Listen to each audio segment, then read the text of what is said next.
सबसे पहले कि इजराइल ने बांग्लादेश के हिंदुओं के ऊपर कुछ कमेंट किया है। इजराइल पहले अपने गिरेबान में झांक कर देखे कि वो पैलेस्टाइन के अंदर क्या कर रहा है और तब किसी और के ऊपर कमेंट करे। क्योंकि जो आदमी सुबह से लेके रात तक लोगों को मारता हो शैतान बन के, और रोज अखबार खोलो तो एक ही खबर आती है, 15 मार दिए गजा में, 20 मार दिए, 50 मार दिए, 70 मार दिए, 80 मार दिए।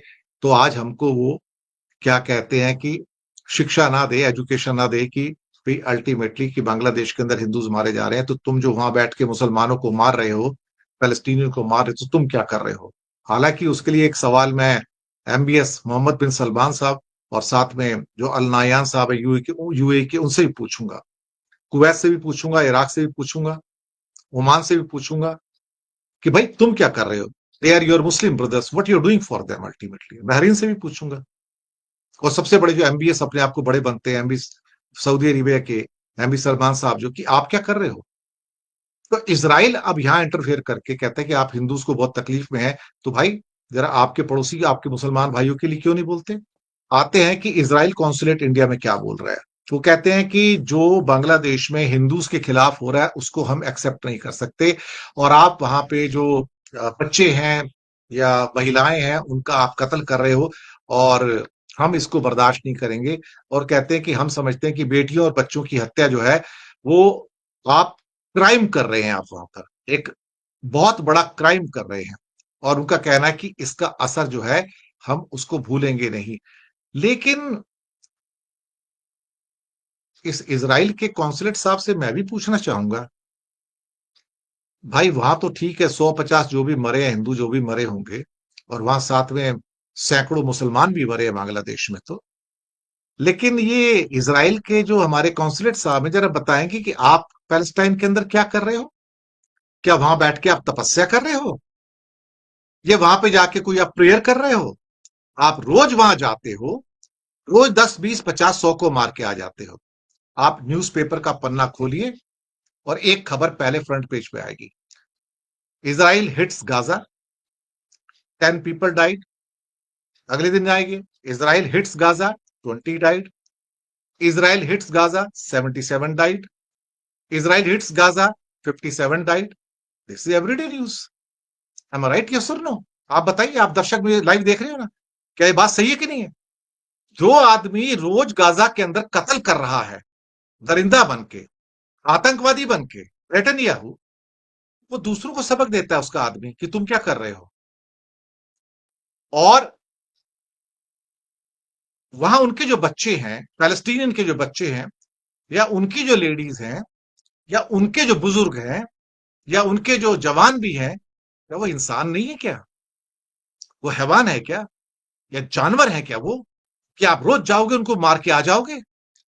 20 को मारोगे, 30 को मारोगे, 50 को मारोगे, रोज आओगे रोज मार के चले जाओगे। आपको ये हक किसने दिया कि आप रोज जाके लोगों को मारोगे, और आप इंडिया में आके कहोगे कि भाई आप क्या कर रहे हो यहाँ पे, बांग्लादेश में ठीक नहीं हो रहा है। पहले अपने गिराबान में झांक के देख लो। अमेरिका में 4 मरते तो अमेरिका को बड़ा दर्द होता है, लेकिन पैलेस्टीनियन के बच्चे मरते तो उनको दर्द नहीं होता ना, क्योंकि उनके अपने नहीं है ना। पैलेस्टीनियन के बच्चे मरते हैं तो ब्रिटिश को दर्द नहीं होता, फ्रांस को दर्द नहीं होता, बेल्जियम को दर्द नहीं होता, जर्मनी को दर्द नहीं होता ना, क्योंकि उनके लोग नहीं मर रहे ना। पैलेस्टीनियन के बच्चे तो क्या जानवर है ना, एनिमल्स हैं, उनको मारा जा सकता है ना, कत्ल किया जा सकता है। और जिसके खिलाफ कत्ल के लिए वॉर क्राइम का वारंट निकला हुआ नेतन्याहू, वो आतंकवादी, वो खुलेआम घूमता है, और वो दूसरों को आके बोलता है कि भाई तुम यहां पर क्या कर रहे हो। That is the problem, that is the problem, कि दूसरों के ऊपर उंगली उठा रहे हो और सोचो कि तुम क्या कर रहे हो पैलेस्टाइन के अंदर। पाकिस्तान लाइव के मुअज़्ज़िज़ नाज़रीन, अस्सलामु अलैकुम। इसराइल को कोई हक नहीं कि वो बांग्लादेश के हिंदुओं के लिए कुछ बोले जब वो खुद फ़लस्तीनी मुसलमानों को बेदर्दी से मार रहा है। नाज़रीन, ये कहना है भारतीय एनालिस्ट दिनेश के बोहरा का, जिन्होंने इसराइल की ज़बरदस्त क्लास लेते हुए कहा कि इसराइल पहले अपने गिरबान में झांके।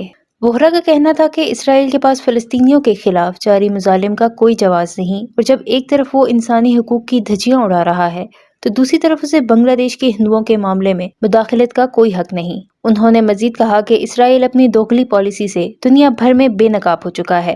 अगर इसराइल वाकई इंसानी हकूक के लिए इतना ही फिक्रमंद है, तो वो पहले फ़लस्तीनी मुसलमानों पर किए जाने वाले मज़ालिम को रोके। साथ ही उन्होंने सऊदी अरब, ओमान और दीगर मुस्लिम ममालिक को भी तनकीद का निशाना बनाया, जो उनके बकौल इसराइल की फ़लस्तीन पर जरहियत के खिलाफ मौसर इक़दामात करने में नाकाम रहे हैं। उन्होंने कहा कि ये ममालिक सिर्फ ज़ुबानी मज़म्मत तक महदूद हैं और अमली तौर पर फ़लस्तीनी अवाम की हमायत के लिए कुछ नहीं कर रहे। अगर बांग्लादेश के हिंदुओं को कोई मसला है तो ये बांग्लादेश का अंदरूनी मामला है और इसराइल को इसमें बोलने का कोई हक नहीं। उन्होंने भारतीय हुकूमत से भी मुतालबा किया कि वो इसराइल के इस बयान पर सख्त रद्द-ए-अमल दे और वाज़ेह करे कि किसी भी मुल्क को भारत के पड़ोसी ममालिक के मामलात में मुदाखलत की इजाज़त नहीं दी जाएगी और न ही भारत मुदाखलत करेगा। इस हवाले से उनका मज़ीद क्या कहना था, इस वीडियो में देखें। वीडियो में आगे बढ़ने से पहले मेरे चैनल पाकिस्तान लाइव को सब्सक्राइब ज़रूर करें ताकि आने वाली वीडियो अपडेट से आगाह रहें।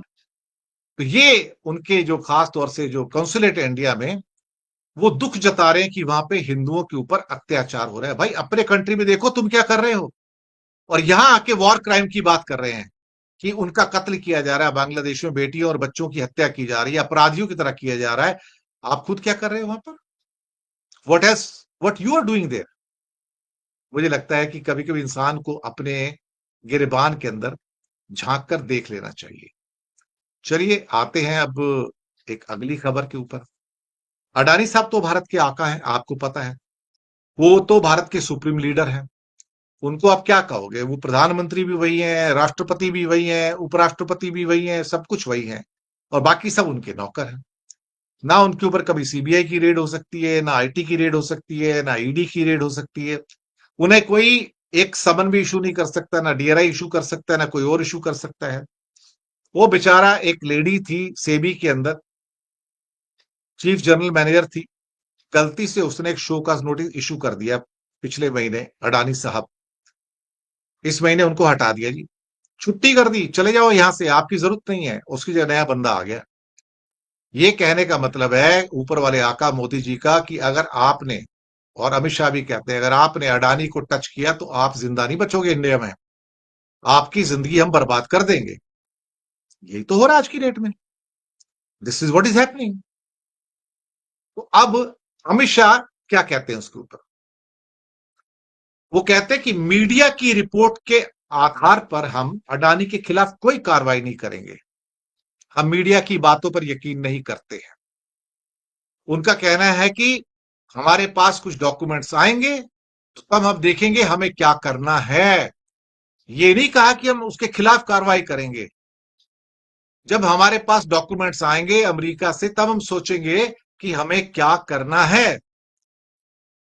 फिर कहते हैं कि अमेरिका में तो आरोप आरोप नहीं है, अमेरिका में चार्जशीट फाइल हो गई उसके खिलाफ में कोर्ट में।